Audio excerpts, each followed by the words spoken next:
Salut tout le monde, c'est Tristan au Tryptophane au tuto. Salut, c'est Aude ou Aude. Salut, moi c'est Lisa ou Souza au tutorat. Et aujourd'hui, on va vous parler de la speed.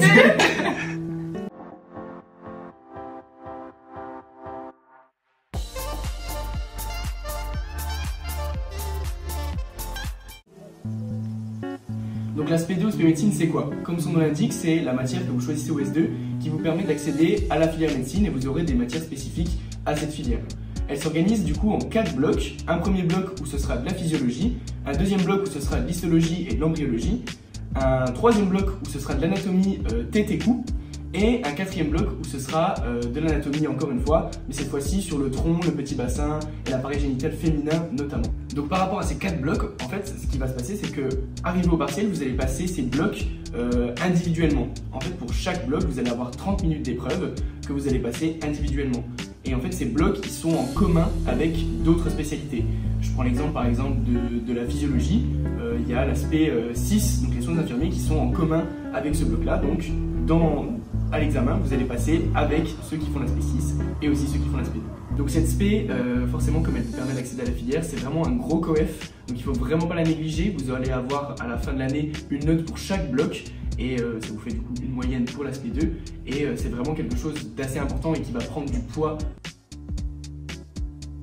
Donc cette organisation en bloc pour l'aspect, elle est effective que pour les passes, parce que cette année il y aura pas mal de changements pour les LAS. Vous allez avoir seulement une matière qui va prendre moins de temps quand même qu'en passe. Vous allez avoir un cours qui traite de notions de chaque spé. Exemple, en spé médecine pour nous, vous allez avoir un cours d'embryologie qui durera environ 1 heure et vous allez avoir d'autres cours par rapport aux autres spé. Et du coup, vous n'allez pas faire de choix de spé, vous allez tous suivre la même matière commune qui reprend un peu des notions des différentes filières. Donc par exemple, en plus du cours d'embryologie que vous allez avoir pour l'aspect 2, vous allez avoir par exemple des cours de dentaire, des cours de kiné, des cours de maïeutique. Donc ça vous permet d'avoir un aperçu global des différentes filières. Donc du coup, comment je bossais l'aspect, moi en vrai, j'étais pas trop à faire des révisions au fur et à mesure. Globalement, dans toutes mes matières, je révisais pendant la semaine de révision et je passais beaucoup de temps par contre à apprendre un chapitre. Mais du coup, en SP2, j'avais quand même mis en place plus de révisions parce que vous verrez que surtout les chapitres d'anat et tout, il y a quand même beaucoup de détails. D'embryo aussi, il y a beaucoup de dates, beaucoup de chiffres et moi j'avais du mal à retenir ça au long terme. Donc j'essayais vraiment de mettre des révisions assez régulières. Et puis après, pour la nat, la physio, tout ça, vous allez voir, ça ressemble quand même aux matières de l'UE5.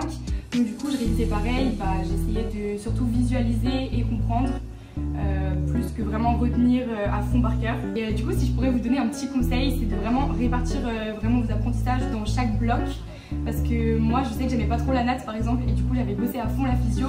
Et j'avais une note de fou en physio, sauf qu'en anat du coup ça a un peu pêché et j'avais pas forcément compris qu'on avait 4 notes différentes. Donc c'est vraiment important d'avoir un bon niveau dans chaque bloc pour pas qu'il y en ait un qui vous pénalise.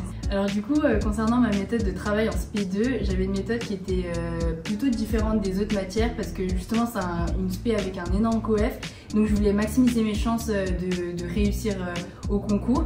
Donc ce que j'avais fait, c'est que pour le bloc anatomie, pour les 2 blocs d'anatomie, j'allais en cours, je prenais des notes et puis quand je rentrais, je refaisais les dessins, je les dessinais moi-même, j'annotais en fonction de ce que le prof avait dit, je rajoutais des petits éléments du cours et puis ça me faisait vraiment mon cours d'anatomie et ça me faisait le réviser en même temps. Ensuite pour la physiologie, ce que je faisais c'est que j'essayais plutôt de comprendre la physiologie parce qu'il y a plus de mécanismes, il y a beaucoup moins de choses à par cœur, donc j'essayais vraiment de comprendre à la racine et ensuite je révisais, je revoyais les cours assez fréquemment.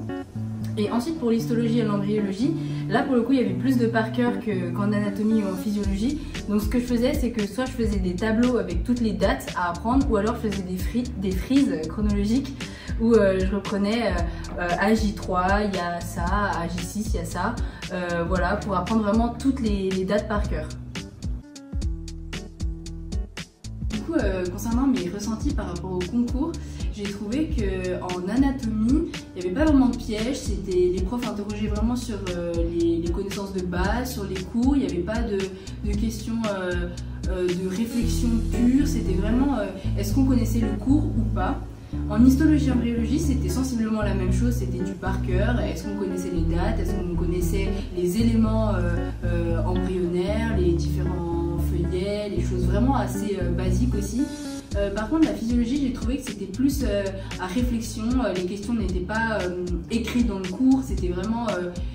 il fallait réfléchir à partir des connaissances qu'on avait apprises dans les cours aux résultats qu'on trouvait dans les questions, dans les items.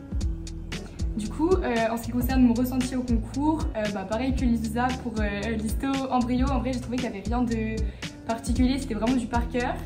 La natte, moi par contre j'ai trouvé ça un peu plus compliqué, après c'était pas ma matière, c'était pas mon point fort, mais je trouvais qu'il fallait vachement visualiser. Des fois il y avait des phrases, c'était pas dit tel quel dans le cours, et donc en fait si on a vraiment appris juste le cours mais qu'on visualise pas du tout les schémas et tout, ça peut poser problème, par exemple notamment sur le trajet des nerfs, des choses comme ça. Et puis la physio c'était assez tendu au niveau du temps, genre il y avait beaucoup de questions, je crois qu'il y avait une trentaine de questions pour 30 minutes alors qu'il y en avait un peu moins pour les autres blocs. Et donc il fallait vraiment être plus rapide et du coup réfléchir assez rapidement. Du coup pour résumer, la SP2 c'est vraiment en termes de cours ce qui s'approchera le plus de ce que vous allez retrouver dans la filière médecine. Donc c'est là où vous pourrez vous rendre compte un petit peu de si vous aimez ou pas la filière. En tout cas c'est vraiment la dernière ligne droite et on vous souhaite plein de courage pour affronter ces dernières épreuves. C'est une spé qui est très lourde en termes de charge de travail, mais vous verrez c'est vraiment une spécialité qui est passionnante. On apprend énormément de choses qui sont très très variées, vous voyez, de l'anatomie, de la physiologie. Donc courage, vous allez le faire. Bisous. J'ai fait le cœur déjà. Bisous.